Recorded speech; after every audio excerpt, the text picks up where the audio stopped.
Uruguay now. We've gone north to Mar del Plata. In Mar del Plata, the weather just changed. The sun came out, the sandy beaches started for the whole of the eastern side of South America there, and we got into shorts again, and things dried out. And it was really the big breaking point from Mar del Plata north. But north of Mar del Plata comes Uruguay, and this was Piriápolis.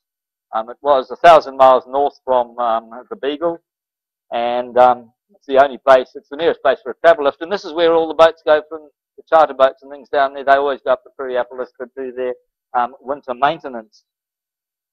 Uruguay is a country where everybody's very laid back. In fact, they say they're slow laid back, they're asleep most of the time. But they're very keen fishermen, and so all the way along the breakwater by the port there, you always saw fishermen that are silhouetted in the evening as the sun went down.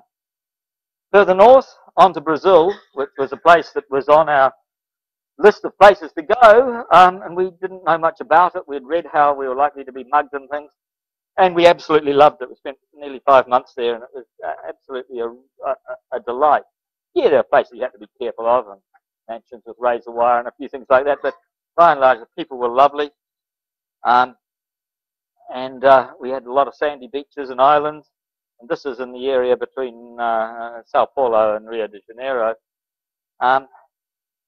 There was a lot of rubbish around in the streets and on the beaches. This is Ilha Grande, the best of the cruising down there. Many, many bays, countless islands, and there's a tourist place there, close handy, called Paraty. There's also a lot of boat building down there, and using timber, a wonderful timber called a roco that some of you may be familiar with here. And we were just sort of drawing over these planks that were about 3 inches thick, about 2 feet wide, and about 20 feet long. These wonderful roco planks. I shouldn't be cutting them, should they? This is our anchorage at Rio. That's the Sugarloaf. We came around, and just inside the heads, really, before you get to the main port, is the Sugarloaf, and we're made honorary members of the yacht club, the Rio Yacht Club, which is sort of about the standard of the Northern Club here in Auckland. Stayed there 10 days, and it was our yacht squadron membership that got us the free entry, where we had very, very pleasant time. Next to you, the other direction of Corcovado, the gigantic Rio Wave in the night. It was amazing. We were there just on Sunday. They better clean up the rubbish. That's we went up to the Cristo Redentor and Yacht Club in here, and they have 24-hour water taxi service just on VHF and so on. The main port in Guana, whatever it is, Bay, is further up around here, and the city is underneath us here. This is Copacabana Beach out here.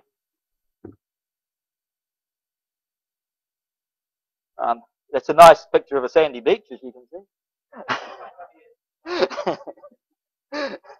The beach was, they groom them daily. First thing in the morning, they groom all these beaches and remove all the rubbish and so on. Same with Ipanema. But further south, the beaches were absolutely just as nice, but they weren't groomed. They had rubbish sitting on them. And as you can see, some people there wear these funny string bikini things. But I sort of thought about wearing one and decided not to try it because I thought sitting in the sand would be pretty uncomfortable. Oh, 23, 24, 24. Yeah, lovely. Yes. Monkeys in the bush, running along the power wires, plenty of them, and they're quite cute actually.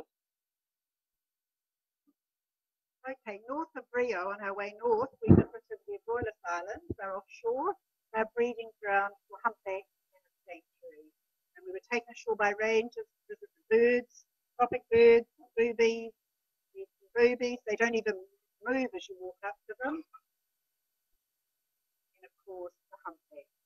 We got between a baby whale and a Karin. We were a little bit scared, but all was well.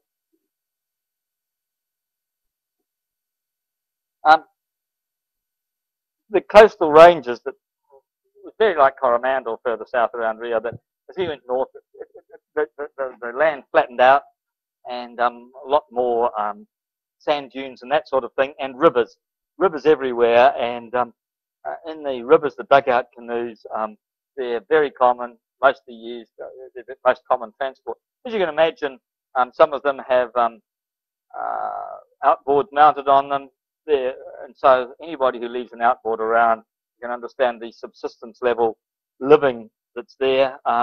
People get a little bit light-fingered. You have to be a bit careful, but it's no different from any other country. All the rivers had bars. Sometimes they were buoyed. Sometimes shipping went in and out, but all were pretty shallow, and there was a good lift on the bar even in light conditions, and so flogging across the bar there, coming out. They have these wonderful sailing boats called Savieros. They have these sort of lateen square type sails. They're quite fast, they're narrow, and they certainly stack out a long way to hold them up. But they're quite common in the estuaries up and down the coast. And the spars, all the spars are just natural trees. They don't actually build the spars at all. They just find a tree that's the right size and use that. Yes, some of them do have a boom, but it's certainly a loose-footed as well. Some of them have booms, some of them are loose-footed. And the ferry boats in the rivers up in Brazil there, typical ferry boats, as they take people from village to village and drop them off. They really are very basic and not a lot of safety features, and I think Bill Anderson there would actually fail them on their SSM certificate. Fairly typical of a lot of the housing in Brazil. It's coming up, the country is coming up, it's getting more wealthy, and there's a growing class of people who have jobs. They also have a basic social welfare system there, and their dollar, their real, is quite strong now compared to how it used to be. But there's a lot of middle class people live in dwellings like this. So they really, they have a huge underclass, and of course a very, very rich elite, and quite a lot of corruption in government there, but not as bad as Argentina. This is Baroque architecture in one of the city, Salvador. The old city is called Karin. It's on the top of the hill. You can't get there by a large elevator. It's not safe to walk up the hill. You're going to get some, but it's beautiful to get there.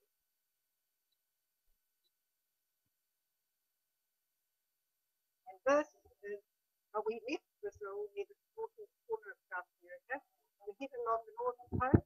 Suriname used to be Dutch Guiana, and up another river there and way inland, and it was the whole of the north side of South America there is just very, very shallow all the way out. We were out of sight of land off Suriname and heading into the river, and we had 5 meters of water. We were trying to find the channel, and it was literally, the land was out of sight. So it's that far out, all the silt that comes down. And this is the last picture. This is the boatyard in Trinidad where we arrived and got the boat out, and we had to take all the paint off. The paint system had failed on the top sides. It had done here in New Zealand just before we left. So we hired a man because the heat was 35 degrees by 8 o'clock in the morning, and sometimes it was over 40. I think it got 46 one day in the cockpit. But that much heat, and so we hired a guy to grind the paint off, and then he helped us for a few days while we got more primer on and more two-pot on, and that was where we left it. That's the boat. That's where she's sitting now, and we're heading back in February. Yep. Apparently